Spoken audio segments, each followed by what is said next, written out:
once said, "In a capitalist society, all human relationships are voluntary.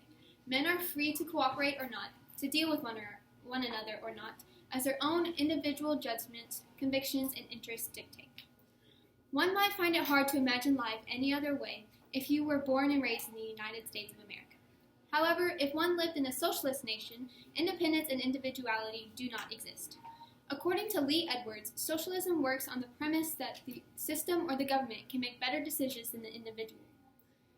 Likewise, Robert Longley describes that capitalism promotes individualism, ownership, and innovation. Socialism can ignite a euphoric feeling to the less experienced in life, as it promises much and appears to cost little. The United States has had a long history of capitalism, and it is currently being threatened by the younger generations, who feel socialism is better suited for our country. The United States should stick to what has made us great and stay a capitalist society. Our country's social structure dictates how many industries provide services and at what cost. For example, healthcare is a mostly privatized entity. This allows individuals to seek care and treatment from highly qualified professionals in a timely manner. Sunil Dehand references statistics in Lancet from 2007, stating American men and women have a greater percentage survival rate 5 years after a cancer diagnosis than their European counterparts. People from abroad often seek care in the U.S. government. The government owns hospitals and the medical facilities in socialist nations. This often leads to long wait times for treatment, higher taxes, and elimination of competition. The United States thrives under a system of supply and demand, where businesses can only compete when they offer products of high quality that are manufactured efficiently and affordably. This benefits the consumer as they shop for the best quality at the best price. This encourages innovation. The innovation is suppressed in a socialist environment where government controls prices and ingenuity is not rewarded by the individual. Everything comes at a cost. A government that provides social services to its citizens has to find a way to pay for that, which comes in the form of high taxes. Government does not manufacture anything or have any way of earning money other than that which it garners from its citizens. Therefore, the more it provides, the more it takes.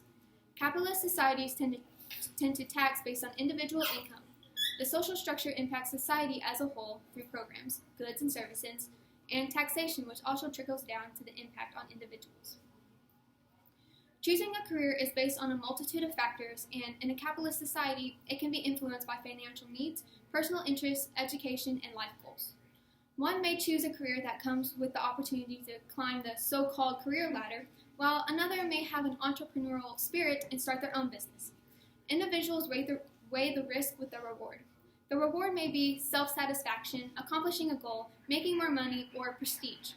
This is all in stark contrast to a society whose mantra, as stated by Robert Longley, is "from each according to his ability, to each according to his contribution." Socialism is interested in wealth distribution and eliminating the haves and the have-nots. They desire equality for all in all. The U.S. Army asks recruits to be all you can be. However, in a socialist society, the motivation to be all you can be does not exist in the form of a financial reward or greater station in life, but rather because you should, so others will as well. The effects of varying economic structures on society, as well as the citizen, have been highlighted.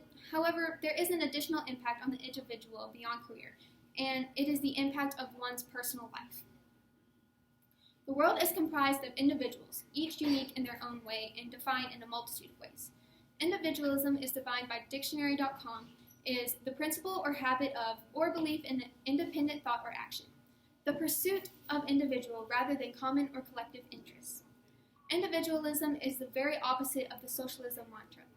In the capitalist society, the individual can own property, borrow and invest money, control one's own affairs, and acquire wealth.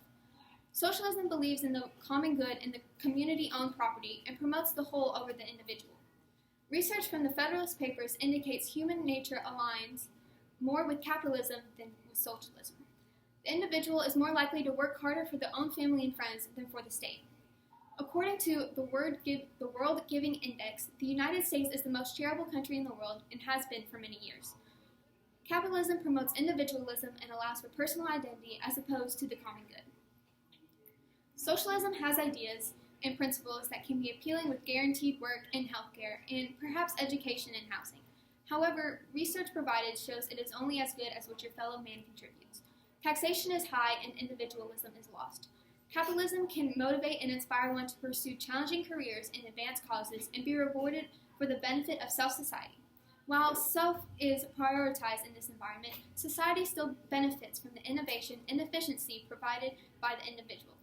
As one reflects on their life, they should be able to look back and take pride in what they have accomplished or acquired, or the legacy they will leave as an individual who contributed to making their society a better place.